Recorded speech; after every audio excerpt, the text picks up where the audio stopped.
Entraron en la sala vivos, desnudos, asustados, abrazando a sus hijos, y salieron solo como humo que ascendía desde los crematorios. Dentro de las cámaras de gas de Auschwitz-Birkenau, el horror no fue espontáneo. Fue planificado, ensayado y ejecutado con precisión mecánica. A las víctimas se les decía que iban a ducharse. En cambio, quedaban selladas tras puertas de acero, en la oscuridad y la confusión, mientras se abrían las rejillas sobre ellas. El pánico llenaba la cámara. Los gritos resonaban, la gente arañaba las paredes, se pisoteaban unos a otros, buscaban en vano aire. Minutos después, silencio. Esto no fue solo un asesinato en masa, fue un asesinato disfrazado de rutina. Los nazis construyeron un sistema entero para llevar a cabo la muerte con eficiencia industrial. Más de 1 millón de almas se perdieron aquí, muchas dentro de esos muros. Lo que sucedió en el interior de las cámaras de gas fue un descenso calculado a la inhumanidad y una verdad que el mundo nunca debe olvidar. Auschwitz-Birkenau no fue simplemente un campo de concentración, fue la pieza central de la máquina de exterminio nazi. Ubicado en la Polonia ocupada, el complejo fue establecido en 1940 como un sitio de detención para prisioneros políticos.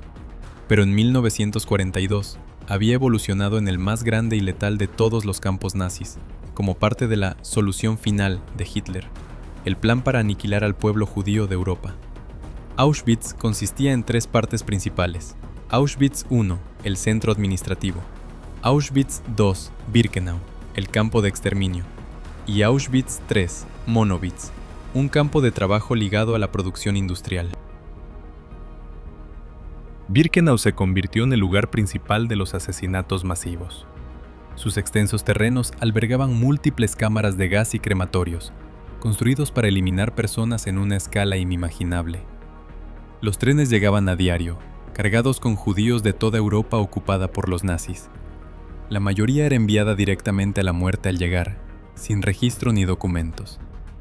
Hombres, mujeres y niños eran separados y juzgados en segundos por los médicos de las SS. Solo un pequeño porcentaje era seleccionado para trabajos forzados. El resto marchaba directo a las cámaras de gas. En total, más de 1,1 millones de personas fueron asesinadas en Auschwitz, la gran mayoría de ellas judías. Este contexto marca el escenario del horror que se desarrolló dentro de esas salas de la muerte. La matanza en Auschwitz-Birkenau no comenzaba con violencia, comenzaba con mentiras. Al llegar, las víctimas eran recibidas por oficiales de las SS que calmadamente les aseguraban que simplemente estaban siendo trasladadas para trabajar. A las familias se les decía que necesitaban ducharse y desinfectarse. Este engaño era deliberado.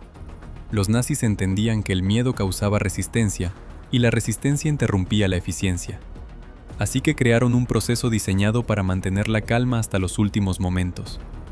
Las víctimas eran conducidas a lo que parecían instalaciones normales: vestuarios con letreros, paredes con ganchos y perchas numeradas para la ropa, incluso cabezales de ducha falsos instalados en los techos de las cámaras mismas. Las madres abrazaban a sus hijos intentando tranquilizarlos. Los ancianos se apoyaban en bastones. Algunos prisioneros, obligados a colaborar bajo amenaza de muerte, daban instrucciones amables, pidiendo a los recién llegados que recordaran dónde habían dejado sus pertenencias para después de la ducha. Una vez que la cámara estaba llena, a menudo hasta el punto en que apenas podían moverse, las pesadas puertas de acero se cerraban de golpe.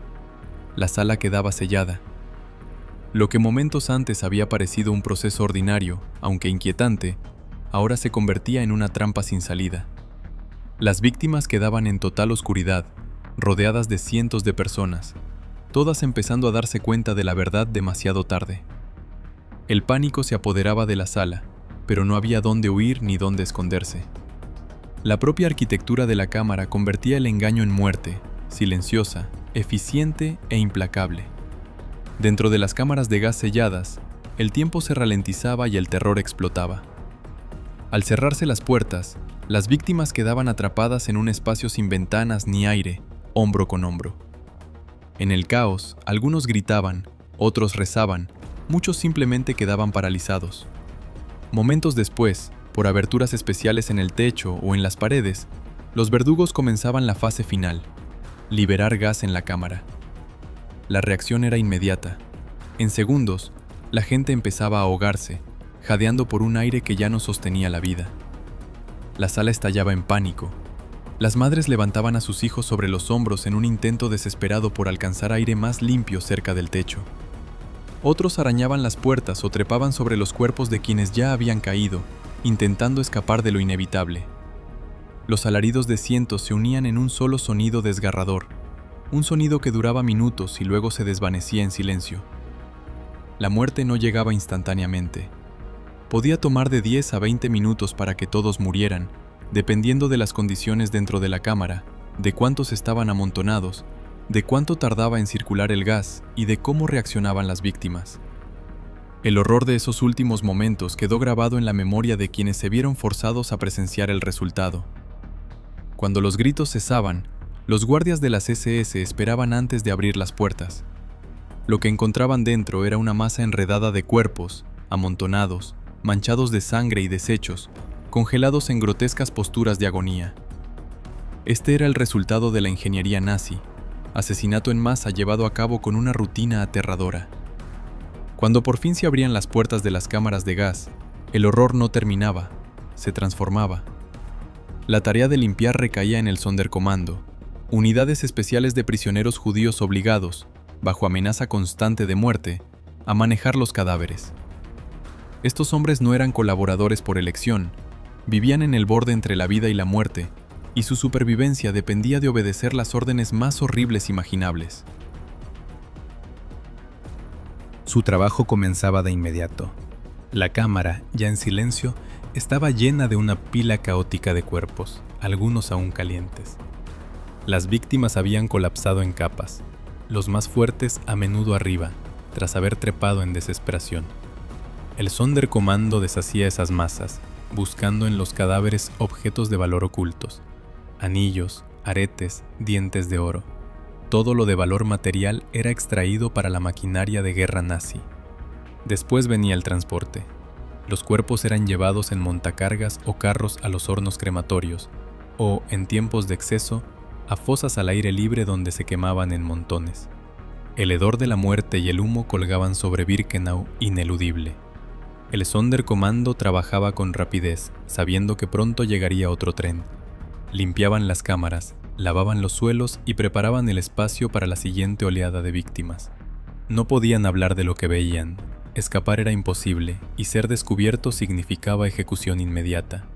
La mayoría de los Sonderkommando sobrevivía solo unos meses antes de ser asesinados también, eliminados para silenciar a los testigos.